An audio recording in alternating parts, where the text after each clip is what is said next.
The world in which modern children are growing up is radically different from what their parents knew.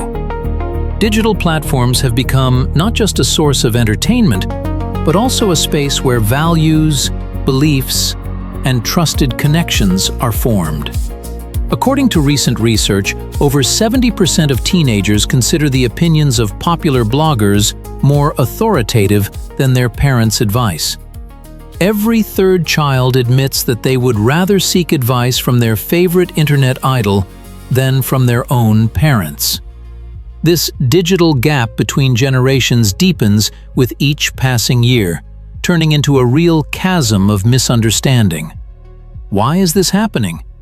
Bloggers skillfully use psychological mechanisms, creating an illusion of closeness and understanding.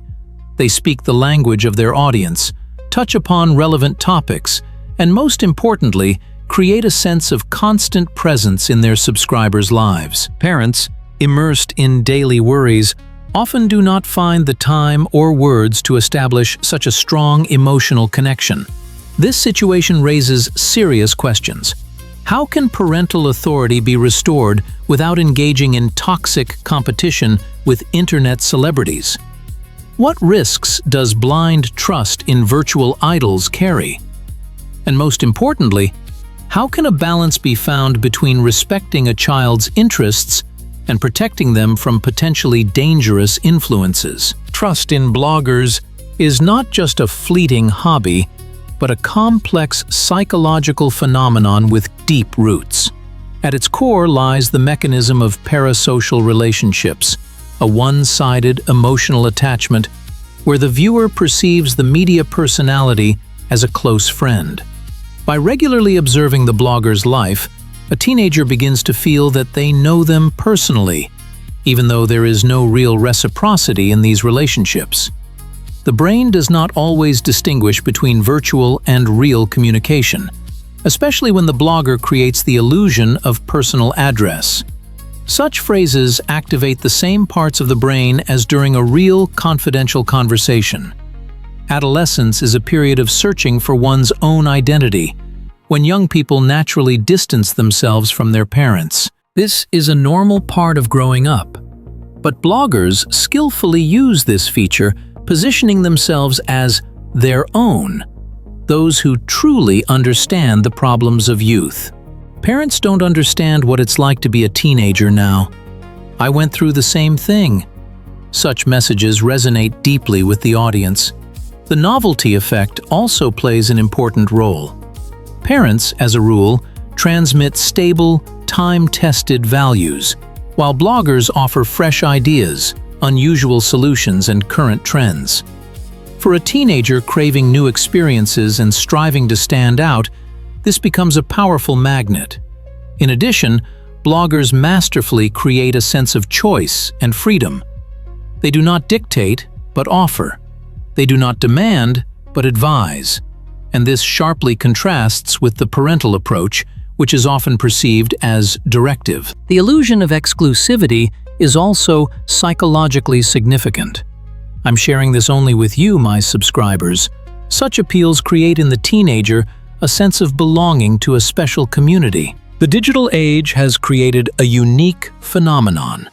Bloggers have transformed into true engineers of trust, masterfully constructing connections with their audience. Their arsenal of psychological techniques is astonishingly effective. First and foremost, there's the illusion of accessibility. Successful content creators foster the feeling that they are always connected, always ready to respond and support. Quote, phrases like these instill in teenagers a sense of importance and personal attention. A second powerful tool is calculated candor. Bloggers share personal stories, showcasing their weaknesses and failures, creating an image of, quote, when an internet celebrity talks about their school problems or conflicts with parents, the teenager feels a deep emotional connection. Regular contact is another key factor. Many successful bloggers adhere to a strict content release schedule, becoming a stable part of a teenager's life. We meet every Tuesday and Friday at 8 in the evening. Such predictability creates a sense of reliability. The language of the target audience is used as a tool for rapprochement. Bloggers masterfully employ current slang, track linguistic trends, and skillfully weave them into their content.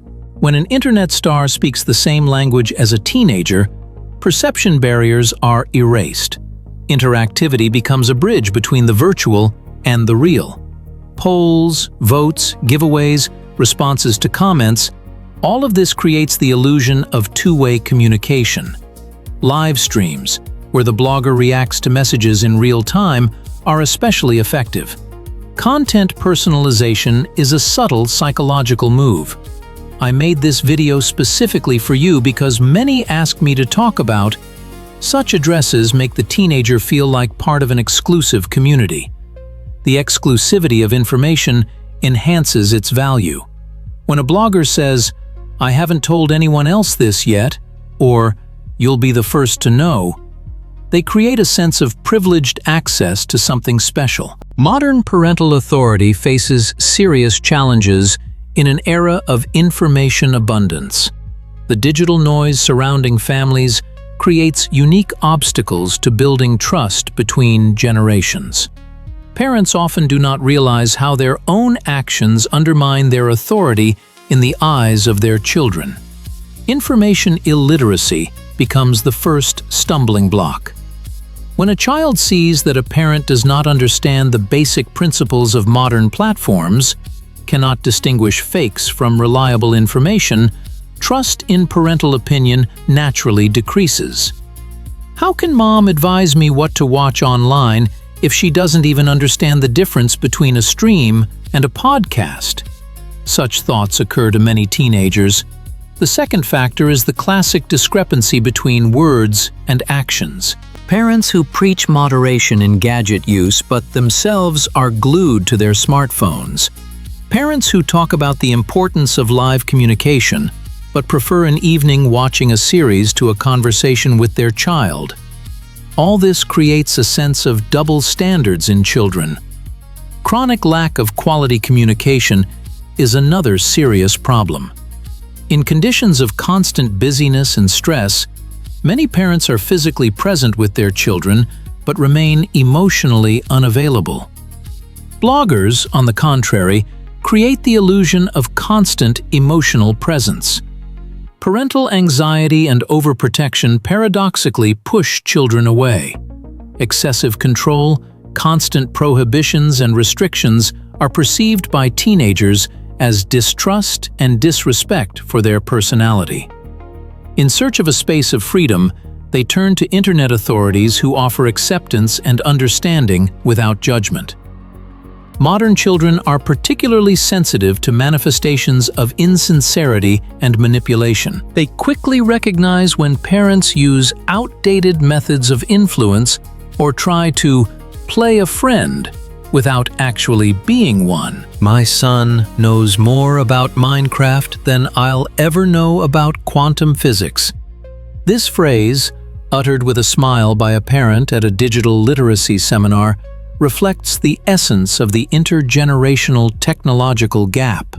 Parents, who grew up in the pre-digital era, often find themselves in the position of foreigners in their children's world. They don't understand references to popular memes, can't distinguish between platforms and formats, and don't know the names of influential bloggers. This gap becomes not just a matter of different interests, it transforms into a communication barrier that undermines the foundations of parental authority. When a mother asks, "What is Discord?" or confuses TikTok with YouTube, the child perceives this not merely as a lack of technological knowledge, but as a fundamental misunderstanding of their world, their values, their language. Paradoxically, in an effort to protect children from the negative influence of the internet, many parents adopt a stance of categorical denial. All these bloggers are empty vessels. TikTok is a meaningless waste of time. In our time, we entertained ourselves differently. Such phrases only deepen the chasm of misunderstanding. By refusing to immerse themselves in digital reality, parents deprive themselves of the opportunity to objectively assess the content their children consume and, more importantly, lose a common language with them. The technological gap is exacerbated by a cultural one. Modern parents often don't understand why it's so important for children to have certain virtual items in games, or why they worry about the number of likes. These phenomena seem superficial only to those who are not immersed in the context of digital socialization. For children, however, virtual achievements and social capital online have a very real value, influencing their status among peers. Children's trust in bloggers sometimes crosses a dangerous line, turning from a hobby into a serious threat. The story of 14-year-old Elisa, who, following the advice of a fashion blogger, began an exhausting diet, ended in hospitalization with anorexia. Or the case of 12-year-old Kirill, who spent all his parents' savings on in-game purchases on the advice of a popular streamer. These examples are just the tip of the iceberg. Challenges spread on social networks pose a particular danger. Momo, Blue Whale, Fireball, these names send shivers down parents' spines. But new, less known but no less dangerous challenges are emerging. Children, striving to gain approval from idols and peers, risk their health and even their lives. No less alarming is the problem of radicalization of views. Social media algorithms gradually lead users to increasingly extreme content. A teenager who started with harmless sports videos can imperceptibly find themselves in an environment promoting dangerous ideologies. Information bubbles created around young viewers form a distorted picture of the world. Children, lacking critical thinking, accept the broadcast values as absolute truth. Thus, bloggers promoting a cult of consumption raise a generation that measures success by the number of fashionable items. Manipulative techniques used to promote goods are especially effective with children. "This isn't an advertisement, I just really like this product." Such phrases lull critical perception. The result is unjustified spending, conflicts with parents, and the formation of unhealthy consumer habits. The most alarming aspect is when bloggers become a source of vital decisions for children. From educational choices to relationships with loved ones, everything is influenced by virtual idols who bear no real responsibility for the fates of their subscribers. Traditional family dynamics are undergoing a profound transformation under the influence of digital authorities. In modern families, one can increasingly hear the phrase, "But the blogger said otherwise." The opinions of internet celebrities are becoming a weighty argument in family disputes, often outweighing the parental position. Teenagers quote their idols with such conviction, as if citing an undisputed authority. The family hierarchy built over generations is under threat. Research shows that in 60% of families, children secretly follow bloggers' advice contrary to parental instructions, from choosing clothes to making important decisions about the future. Even more alarming is the statistic of open defiance. Every third teenager admits that the values broadcast by internet idols seem more relevant and correct to them than family traditions. Family rituals are giving way to new forms of socialization. Joint dinners, once serving as a space for exchanging news and opinions, are increasingly held in silence, broken only by the sound of notifications. Parents complain, "We are physically present, but emotionally the child is somewhere else, with their virtual friends." A characteristic sign of the shift in authorities is also the change in language. Teenagers begin to use the vocabulary, phraseology, and even intonations of their favorite bloggers, unconsciously copying their manner of communication. This creates an additional barrier in family communication when parents do not understand not only what, but also how their children speak. The problem is particularly acute in families with traditional ways of life, where parental authority has always been unquestionable. The clash of patriarchal values with liberal views, often propagated by popular bloggers, creates fertile ground for serious conflicts. In the digital age, parental authority is directly linked to the level of digital competence. When a child sees that a parent navigates modern platforms, understands trends, and speaks the same language as the digital generation, trust naturally strengthens. Developing digital literacy becomes not just a useful skill, but a necessary foundation for restoring family relationships. The first step towards digital competence should be familiarization with the platforms the child uses. It's not enough to simply install an app. It's important to understand its functionality, features, and communication culture.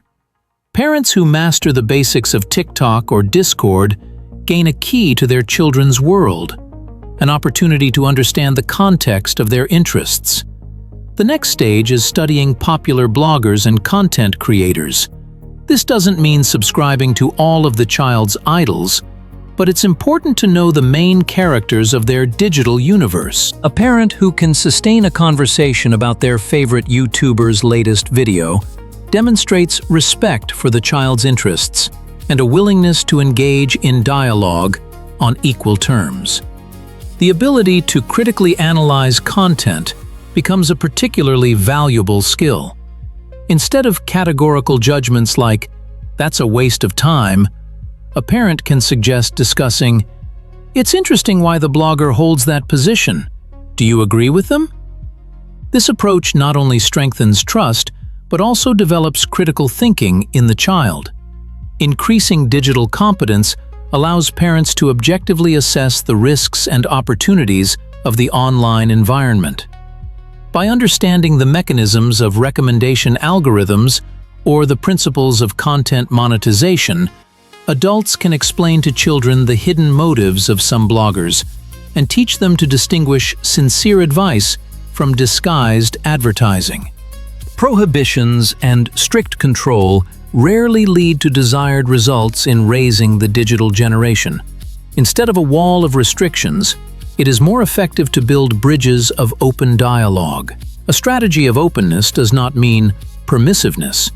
It is a conscious approach where a parent shows genuine interest in the child's digital life, recognizing their right to their own opinion and preferences. Start with a simple question, and be prepared to listen to the answer without judgment or criticism. This approach creates a space of trust where the child is not afraid to share their interests. Parental authority is regained in stages. The first step is to show genuine interest. When a mother asks and listens carefully, she demonstrates respect for the child's choice.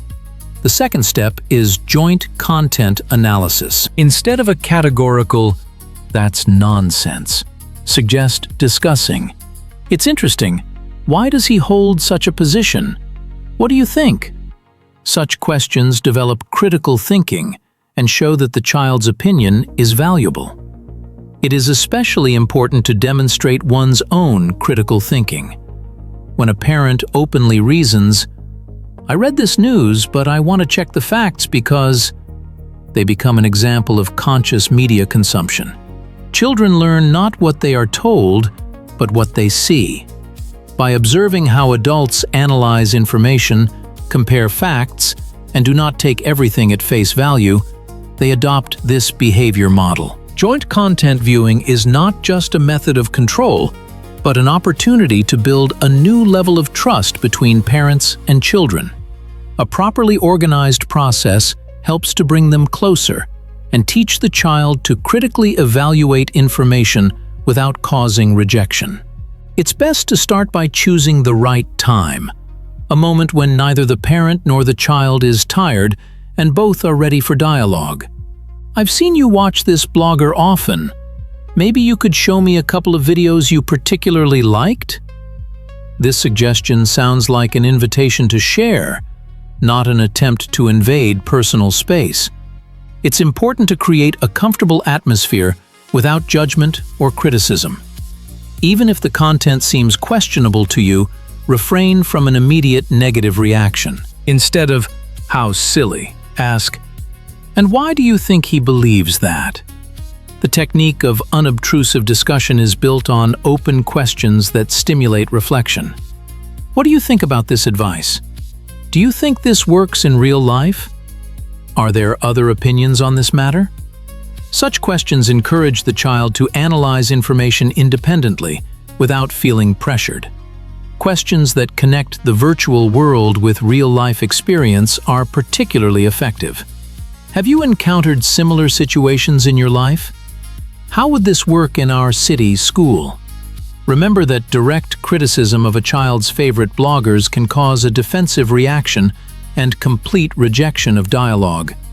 Instead of, "This blogger gives harmful advice," say, "Interesting approach, although I've encountered other opinions on this topic." It's best to conclude joint viewing on a positive note, even if you still have doubts. Thanks for showing me. Now I better understand why you like it. In the modern digital world, the role of a parent is transforming from censor to guide. This is not a capitulation to internet influence, but a conscious strategy that allows for the preservation of trust and authority. A parent guide does not forbid or condemn, but helps the child navigate the ocean of information, gently directing their interests into a constructive channel. The key principle of this approach is finding quality alternatives instead of simple prohibitions. If you are concerned about your child's fascination with dubious content, do not rush to block access to it. Instead, suggest, "This approach preserves the child's freedom of choice and simultaneously broadens their horizons." Creating family media traditions becomes another effective tool. A weekly family movie night, joint viewing of documentaries, or even launching your own home podcast. All of this creates a space for healthy media consumption. It is important to remember the balance between respecting the child's digital interests and parental responsibility for their safety. This balance is not static. It changes with the child's age and the development of their critical thinking. For elementary school children, the emphasis is on direct accompaniment. For teenagers, on developing skills for independent content evaluation. A parent guide must be prepared to admit their own lack of knowledge in some matters and learn together with the child. The phrase, "I don't know, let's figure it out together," can become a powerful tool for strengthening trust and joint development. Our research leads us to an important conclusion. Parental authority in the digital age requires flexibility and adaptability. The traditional model, based on unquestioning obedience and hierarchy, is giving way to a new concept: flexible authority, built on mutual respect and shared exploration of the digital space. The modern parent becomes not a strict censor, but a reliable guide in informational chaos, combining traditional values with current digital skills. This synthesis creates the basis for restoring trusting relationships between generations. Family relationships of the future are a partnership where parents recognize children's digital competence and children value the life experience of their elders. Such a symbiosis allows the family to become a single organism capable of resisting informational manipulation and destructive influence. In this model, parents do not compete with bloggers for children's attention, but help them develop critical thinking to evaluate any content. Openness to dialogue, readiness to learn new things, and acknowledging one's own mistakes. These are the foundations of parental authority in the 21st century. Families who have managed to build such relationships note that children themselves begin to share content, ask for parents' opinions on what they've watched, and trust their evaluations. The digital landscape will constantly change. New platforms and formats will appear, but the principles of healthy family relationships remain unchanged. Trust, built on mutual respect, openness, and shared overcoming of difficulties, will be the anchor that helps families maintain integrity in the turbulent sea of the information age.